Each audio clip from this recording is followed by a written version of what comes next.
বগুড়া নগর মাদ্রাসাতে জনৈক মুফাসসির একদিন বললেন যে আব্দুল কাদের জিলানীদের বাড়িতে একটা ফকির এসে ভিক্ষে চাইলো, তো ওর মা ভিক্ষে নিয়ে যে দিল, তো ফকির আব্দুল কাদের জিলানীর মাকে দেখে আকৃষ্ট হলো। তখন আব্দুল কাদের জিলানী মনটা খারাপ করে মায়ের পেট থেকে বাঘের আকৃতিতে বের হলো। বাঘের আকৃতিতে মায়ের পেট থেকে বের হয়ে ফকিরকে হত্যা করে দিল। এখন বক্তাতে এ পর্যন্ত বলল, তা আমি আবার বলছি যে মনে মনে একজন কেউ যদি লাফ দিয়ে উঠে বলতো, মাওলানা সাহেব বাঘের আকৃতিতে আব্দুল কাদের জিলানী বের তো হলেন বুঝলাম, ভিতরে গেলেন কিভাবে? এখনো তো তার জন্মের সময় হয়নি। এখনকার অবস্থা নকল করেন তো। এইরকমই ধর্ম। বক্তাদের যখন আমি দেখি তখন আমার খুব আফসোস হয়। রাসূল সাল্লাল্লাহু আলাইহি সাল্লাম বলছেন, বাল্লিগু আন্নী ওয়ালা আয়া, পৃথিবীর মানুষ আমার একটা কথা জানা থাকলে অন্যকে বলো। আর বললেন যে বানি ইসরায়েলের কাহিনী বলো, কোনো দোষ নেই, আলেম ওলামা তোমরা বলো। তারপরে বললেন যে মান কাযাবা আলাইয়া মুতাআম্মিদান ফালিয়াতাবাওয়া মাকাদাহু মিনান নার, কেউ যদি কোনো কথা আমার নামে বলে, কেউ যদি কোনো কথা আমার নামে বলে, সেই কথা যদি আমার না হয় তাহলে তার থাকার জায়গায় জাহান্নাম, পাগড়ি যত বড়ই হোক। আলহামদুলিল্লাহ, জাতিকে কোনোদিন ধর্মের নামে ফাঁকি দিনি। আমার সবসময় মনে বলে যে বছরের 6 মাস গাড়িতেই থাকলাম, সময় মতো আল্লাহকে ডাকতে পারলাম, এটা আমার মনে হয় না ব্যস্ততাতে। তো তেমন কিছু ইবাদত করে বিচারের মাঠে সফল হব এমনটা মনে বলে না। তবে আমার কথা শুনে যারা আমল করে ওখান থেকে আমি পাবো, তার সমানই পাবো ইনশাআল্লাহ। ও দিয়ে আমি বিচারের মাঠে সফল হব বলে আমার অন্তরটা সবসময় দাবি করে। আমার জীবনের বলা কথা আমি ভুল করেছি এইটা আমার অন্তর কোনো সময় বলে না। এবং কোনোদিন পরিস্থিতিতে বন্যায় আমি ভেসে যাইনি, পরিস্থিতি আমাকে ভাসিয়ে দিতে পারেনি, বন্যায় আমি ভেসে যাইনি।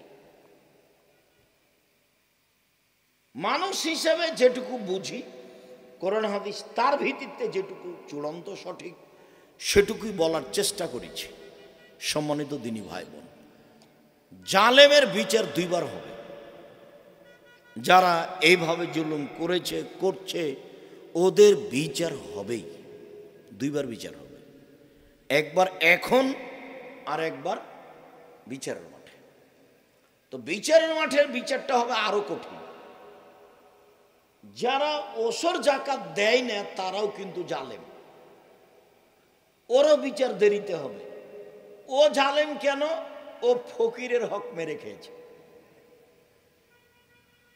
ওটা আল্লাহ বলছেন যে ওটা তার হক, অধিকার। তা আপনার জাকাত হিসাব করে যদি ফকিরকে না দেন, তা আল্লাহ বলছেন যে আপনার কাছে ও পায় হক, অধিকার। তাহলে আপনি হকদারকে হক দিলেন না। একটা লোক জমি জায়গা 2 ছেলের নামে লিখে দিয়েছে, মেয়েকে দেয়নি, বা মেয়েকে লিখে দিয়েছে ছেলেকে দেয়নি, তো হক মারলো না? হক মারলো। তো এই লোকটা জাকাত দেয়নি, তো কার হক মারলো? ফকিরের হক মারলো, গরিবের হক মারলো। বিচারের মাঠে দুটাই সমান সমান।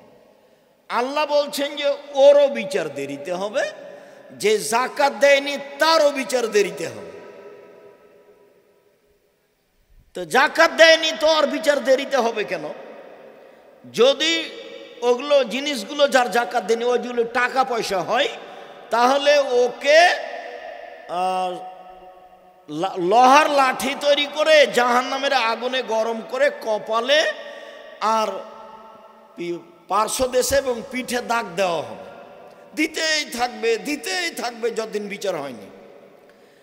আবার সেইগুলিকে সাপ তৈরি করে তার গলায় পেঁচিয়ে দেওয়া হবে, ও ছোবল মারতে থাকবে যতদিন বিচার হয়নি। আর সেইগুলি যদি গরু ছাগল হয়, সৌদি আরব গরু ছাগল উট হয়, তাহলে ওই ওকে উঁটটা ফেলে দিবে, যে ওর ওপরে পা দিয়ে থেঁতলিয়ে চলে যাবে, আবার ঘুরে আসবে, আবার যাবে, আবার ঘুরে আসবে, আবার যাবে, যতদিন বিচার না হচ্ছে। বুঝাতে পারলাম না কথা? বিচার দেরিতে হবে মানে কি, এদের এইভাবে সময় কাটবে, এইভাবে সময় কাটবে। কতদিন পরে বিচার হবে আল্লাহ ভালো জানে। ঢাকা শহরে, পাবনা শহরে এক জমি 10 বার বিক্রি হচ্ছে। ক্ষমতা আছে, বিক্রি করছে। একবার বাপ বিক্রি করেছে, একবার ছেলে বিক্রি করছে, একবার নাতি বিক্রি করছে। আমাদের পূর্বাচলের জামিয়া সালাফিয়ার অবস্থা একবার ওরকমই, কতবার যে কিনা লাগছে এক জমি। তো এই জমি তাকে খনন করতে বলা হবে, তো ওটা আবার 7টা জমিন আছে। খনন করতে করতে যেদিন 7 জমিনের নিচে যাবে, সেদিন 7টা জমিন তার কাঁধে তুলে দেওয়া হবে, দিয়ে বলা হবে এখন ঘুরো। তো কতদিন লাগবে খনন করতে আল্লাহ ভালো জানে, কতদিন কাঁধে করে নিয়ে ঘুরবে আল্লাহ ভালো জানে, তারপরে বিচার কি হবে আল্লাহ ভালো জানে। বাহ্যিকভাবে দেখা যাচ্ছে যে বিচার ভালো হবে না, বিচার জাহান্নাম হবে। তাহলে এদেশের হাজতে থাকার মতোই হলো। 5 বছর হাজতে থাকার পরে আজকে তাকে শাস্তি ঘোষণা দিল যে 20 বছর জেল। তাই হচ্ছে না? 5 বছর হাজতে থাকার পরে আজকে বিচার রায় হলো যে 20 বছর জেল, আজীবন জেল। ওগুলোই মনে হয় মানুষ এই ধান্দা করেছে, এগুলোই মনে হয়। বিচার তো দুনিয়াতে হাতে হাতে করতে হবে। প্রথম যেটা মানুষকে জিজ্ঞাসা করা হবে সেটা সলাত। যদি উত্তর হয় ঠিক, তাহলে যতই ইবাদত করেছে সব টিকে যাবে। আর যদি না থাকে উত্তরে কিছু, তাহলে যা ইবাদত করেছে সব কাটা যাবে। সেটা হজ হোক, সেটা আপনার সিয়াম রোজা হোক, সেটা দান খায়রাত হোক, সেটা যেটাই হোক না কেন, কোনোটাই টিকবে না। আবু হুরায়রা রাদিয়াল্লাহু তাআলা আনহু বলেন, আল্লাহর নবী বলেছেন সালাত 3 ভাগে বিভক্ত, আর তহুর 16 অজু হলো 3 ভাগের 1 ভাগ, ও রুকু 16 রুকু হলো 3 ভাগের 1 ভাগ, ও সজুদ 16 সিজদা হলো 3 ভাগের 1 ভাগ। তাহলে আমরা ধরে নিই একটা কথার কথা, যে 2 রাকাত সালাত আদায় করলে 300 নেকি হবে। একটা কথার কথা, এটা কিন্তু ফাইনাল কথা নয়, একটা কথার কথা। তো সে অজু ভালো হয়নি, তাহলে কত কাটা গেল? 100 কাটা গেল। রুকু ভালো হয়নি, তাহলে আর 100 কাটা গেল। সিজদা ভালো হয়নি, তাহলে আর 100 কাটা গেল। এখন সালাত আদায় করলো বটে, কিন্তু 1 নেকিও হবে না। আর এরকম একাধিক প্রমাণ রয়েছে বুখারী মুসলিমে, যার সালাতে 1 নেকিও পায়নি। আল্লাহ রাসূল বললেন, সাল্লে ফাইন্না কালাম তু সাল্লে, তুমি সালাত আদায় করো, তুমি করোনি কেন? আল্লাহ রাসূল বলবেন, হ্যাঁ করেছো, তবে ভালোভাবে করোনি, এভাবে বলবেন। কিন্তু তা তো তিনি বললেন না, বললেন যে তুমি সালাত আদায় করো, তুমি করোনি। এটা কি বুঝায়? এক, অজু, অজু ভালো করে করতে হবে। তো আমি যেহেতু ওইদিকে যাব না, কাজে আমি এখানে একটা কথা বলে রাখি আপনাকে। একদা আল্লাহ আমাদের নবীকে বলছেন, মোহাম্মদ, আল্লাহ আমাদের নবীকে ডাকলে মোহাম্মদ বলে ডাকতেন, আর জিবরাইল আমাদের নবীকে ডাকলে মোহাম্মদ বলে ডাকতেন, আর সাহাবীগণ আমাদের নবীকে ডাকলে আল্লাহ রসুল। আল্লাহ রসুল যাবেন, আল্লাহ রসুল খাবেন, আল্লাহ রসুল এটা আপনি দিবেন, এইভাবে কথা বলতেন। আর ভারত, বাংলাদেশ, পাকিস্তানের লোক বলছেন হাজরাত পাক, হাজরাত পাক, হুজুর, হুজুরে পাক সাল্লাল্লাহু আলাইহি ওয়াসাল্লাম, হুজুরে পাক। এগুলি একটা ভাষাও জায়েজ নাই, সব বিদাতীদের। বলতে হবে আল্লাহ রাসূল বলেছেন, আল্লাহ রাসূল দিয়েছেন, আল্লাহ রাসূল খেয়েছেন, আল্লাহ রাসূল করেছেন, এভাবে বলতে হবে। তো আল্লাহ বলছেন, মোহাম্মদ হাল তাদরি ফিমা ইয়াকতাসিমুল মালাউল আলা, মহাদ আপনি বলতে পারেন উপরে কি নিয়ে হইচই হচ্ছে? কারণ না, হ্যাঁ আমি তো বলতে পারি। বলেন তো কি নিয়ে? ফিল কাফারাত, ওপরে হইচই হচ্ছে মানুষের পাপ মিটে যাবে কি নিয়ে, এইটা পাপ মিটে যাবে কিসে, এটা নিয়ে কথা হচ্ছে ফেরেশতাদের মাঝে। তো পাপ মিটে যাবে কিভাবে? এক,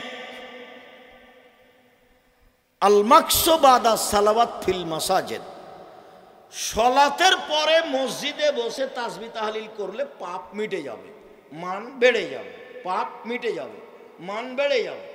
আপনারা তো পরে যান জুমার সলাতে, আর সালাম ফিরার সাথে সাথে লাফ দিয়ে উঠে যান, মনে হচ্ছে যে পোকা কামড়ালছে, পিঁপড়া মানে একটু দেরি করেন। তো সলাতের পরে যারা বসে বসে তাসবিহ তাহলিল করে ওদের পাপ মিটে যাবে, মান বেড়ে যাবে। এক। দুই, পায়ে হেঁটে যে মসজিদে যায় তার পাপ মিটে যাবে, মান বেড়ে যাবে। তিন, কেউ যদি সুন্দর করে অজু করে তাহলে তার পাপ মিটে যাবে, মান বেড়ে যাবে। তো এইখানে আমাদের তিনটে কথা ছিল। এক, অজু। দুই, রুকু। তিন, সিজদা। তো এখন এখানে একটু বলে নিই, সেটা হলো এই যে সুন্দর করে যদি অজু করে তাহলে পাপ মিটে যাবে, মান বেড়ে যাবে। আব্দুর রাজ্জাক সাহেব একটু বলবেন কি সুন্দর অজু কি? হ্যাঁ বলি, প্রত্যেক অঙ্গকে ভালো করে ধরলাম, সুন্দর অজু। সেটা কি?